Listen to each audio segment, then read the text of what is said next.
Recordemos que el objeto de estas reuniones o de formación es aumentar nuestra capacidad de construir subjetividad propia y colectiva que sea eficaz para aportar a transformar la realidad. Vale decir, no estamos tratando de difundir recetas ni de discutir instrumentos tecnocráticos. Estamos tratando de asumir principios. Y va a haber algún conjunto básico de principios que no vamos a poder violar en ningún caso. El más básico de todos es que no hay manera de resolver un problema sin conocer su causa. Justamente por eso es habitual que quienes defienden el statu quo estén todo el tiempo fogoneando causas falsas, porque esa es la manera de confundirnos y de llevarnos a caminos sin salida. No hay mejor mecanismo para manipular masivamente a una población que asignarle a la causa de su problema, asignarle a su problema una causa falsa. En consecuencia, no tenemos más remedio en esta emergencia y en cualquier otra de sumergirnos en un análisis de las causas. El primer tema es el precio de los alimentos. Recordemos una secuencia elemental. Hay una secuencia de 5 pasos para los alimentos. Producir desde la tierra, elaborar, en muchos casos se elaboran los alimentos, así sea lavándolos y embolsándolos, distribuir, comercializar y luego está el consumo. Vale decir, desde que se produce hasta que se consume hay 3 pasos más en el medio, en conjunto son 5 pasos. Y mirando esta cadena de 5 pasos desde el lado del consumidor, porque estamos hablando de los precios de los alimentos, hay varias preguntas que es pertinente contestar para redondear el conjunto de causas que determinan el precio de los alimentos. La primera sería bien básica, porque todas intentan ser de sentido común. ¿Por qué no producir lo que se consume? ¿Por qué no nos organizamos ni nos incentivamos en conjunto para producir lo que se consume? Y bueno, ahí hay una razón, como diría, de la evolución de la humanidad. El entorno urbano ha sido tan intenso y la división del trabajo tan fuerte que nos ha limitado las posibilidades de producir, pero nos ha limitado la posibilidad de producir en apenas dos generaciones.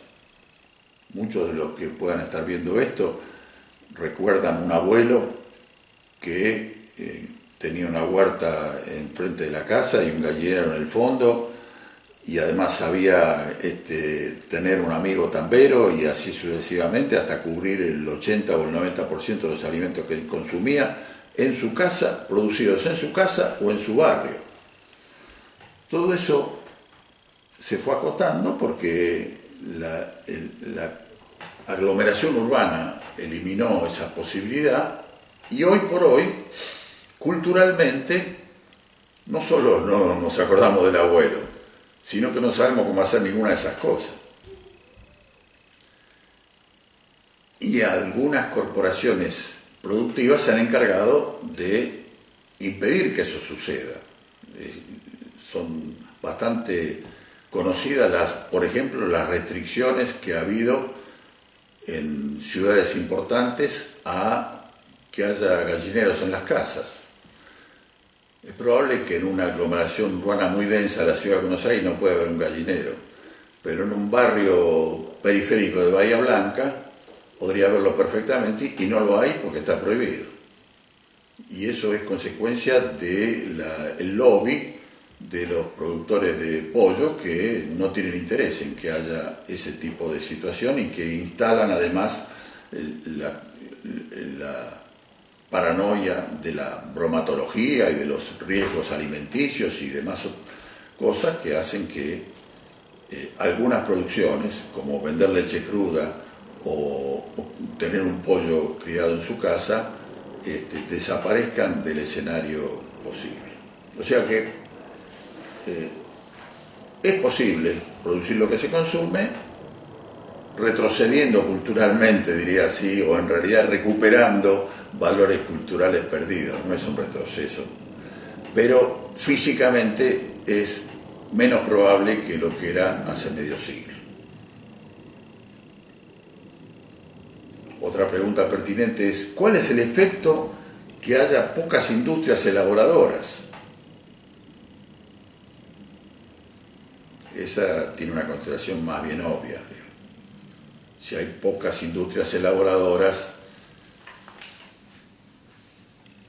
comienzan a aparecer falta de economías, porque hay que trasladar la materia prima a mucha distancia, trasladar el producto final a mucha distancia, y además hay una capacidad de influenciar el consumo a través de la propaganda que hace que todos los sobrecostos de la pérdida de racionalidad para la producción concentrada los pague el consumidor, y los pague además sin siquiera advertir que existen, porque la propaganda lo convence de que es el mejor producto imaginable. Eso también vale para la posibilidad de que haya pocas distribuidoras o pocas comercializadoras. Si hay pocas industrias, pocas distribuidoras o pocas comercializadoras, hay problema. Y si hay muchas comercializadoras, vale decir, si se multiplican las comercializadoras pequeñas, y parece interesante que hubiera una dispersión grande de comercializadoras, pero esas comercializadoras, no se olviden que están atadas a una distribuidora y atada a una elaboradora. Por lo tanto, dependen de esos escalones previos, y dependen de un modo tal que en definitiva reciben los productos, y hasta reciben los productos con el precio final al cual tienen que vender. Y cuanto más comercializadoras hay, aparece un problema estructural, que es que los precios de un almacén pequeño, una verdulería pequeña o algo similar, una carnicería pequeña, se fijan en función de la imagen que el dueño o dueña tiene de cuánto va a vender y cuánto tiene que sacar para mantener la casa.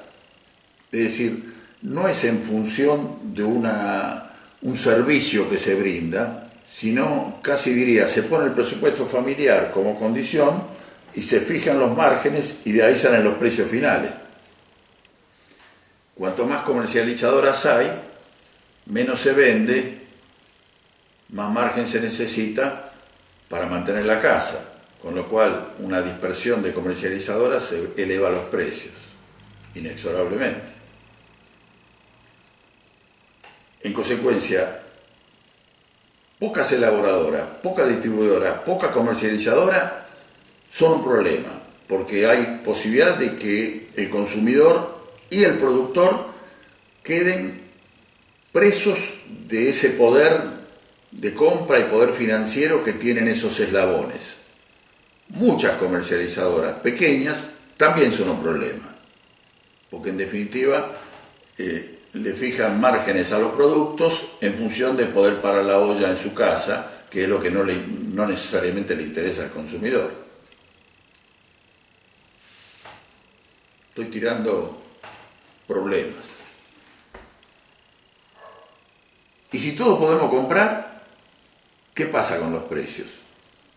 Eso ya viene, no hay necesidad de ser economista, ya viene hasta de la escuela primaria. Nos dice que si todos tenemos plata y todos salimos a comprar, seguramente agotamos los productos, las empresas se quedan tranquilas con lo que están produciendo, aumentan los precios, ganan más plata, porque se dan cuenta que la gente quiere mucha leche, mucha carne, mucha verdura, mucha hierba, y bueno, y si vacían los estantes, mejor reponemos aumentando el precio, porque ganamos plata.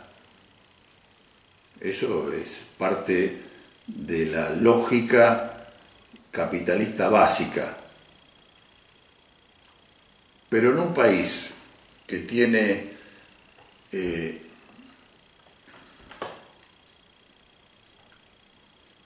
una caída de salario real como tiene la Argentina en los últimos 4 años, y donde diría que estamos de acuerdo en general en que hay una situación de malaria. ¿Qué quiere decir? Que los precios de los alimentos aumenten más que el promedio de los precios. Y algo grave quiere decir. Porque, ¿qué es lo primero que hace la gente con la plata? Trata de comer. Si le sobra un peso, si todos tienen buenos sueldos y todos tienen trabajo, en realidad la proporción de la alimentación en el presupuesto total baja, porque la gente gasta la plata en otra cosa. Compra cosas para la casa, va a comer afuera, y eso entra en otro rubro, se va de vacaciones. La composición de los alimentos baja, y en consecuencia, si la gente tiene frente a sí una situación donde los precios aumentan más que los precios de los alimentos aumentan más que los precios de las demás cosas, quiere decir que el mundo está al revés. O quiere decir que la gente no consume más otras cosas, porque esos precios aumentan menos que los alimentos. ¿Y quién hace aumentar los precios de los alimentos? Los que los producen.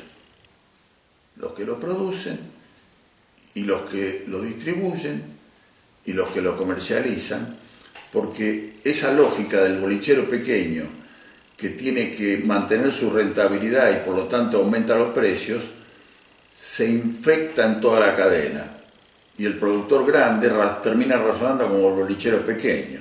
Dice, vendo menos, aumento los precios. Y en consecuencia, vendo menos, aumento más los precios. Y aumenta más los precios que el promedio general. Con lo cual quiere decir que no hay necesidad de ponerse a discutir sobre emisión monetaria, déficit fiscal, relación moneda-crédito o evolución del gasto de la población, para entender que si los precios de los alimentos aumentan más que los precios promedio en una situación de recesión como la que Argentina viene viviendo hace varios años, es porque los formadores de precios tienen un control sobre la cadena que les permite aumentar los precios a voluntad. Estirar toda la piolita, todo lo que se pueda hasta que se corta, porque parten de la base que la gente puede dejar de renovar su zapatilla, de renovar su jean, pero no de tomar leche o de comer, aun cuando algo suceda en proporción general. Pero el sector medio, el que tiene un ingreso que puede distribuir entre comer y salir a pasear, obviamente prefiere comer. Y eso lo sabe el formador de precios. Yo diría que si queremos reducir en 3 o 4 conceptos las razones por las que los precios aumentan, deberíamos decir: una, los productores están lejos de los consumidores, lejos físicamente, porque hay pocos productores concentrados en el espacio, y comercialmente, porque un productor tiene un distribuidor y tiene después un comercializador o varios comercializadores minoristas, y hay grandes comercializadores minoristas. Segunda razón, hay una concentración además de estar lejos, hay una concentración de elaboradores, de mayoristas y de minoristas. Tercera razón, la dispersión de comercios minoristas no es una solución estable ni óptima. Y los comercios minoristas, los almacenes que conocemos, que cuando uno va a una barriada popular siguen existiendo, aunque se hayan convertido en el living de la casa con una reja en la ventana, esos almacenes son aguantaderos económicos para la gente que los lleva adelante, dignamente tienen todo su derecho de hacerlo, pero agregan su cuota de responsabilidad en que aumenten los precios, porque inexorablemente el sentido común de la gente, cuanto más pequeño es el almacén, es que mayor tienen que ser los márgenes para conseguir algo para vivir.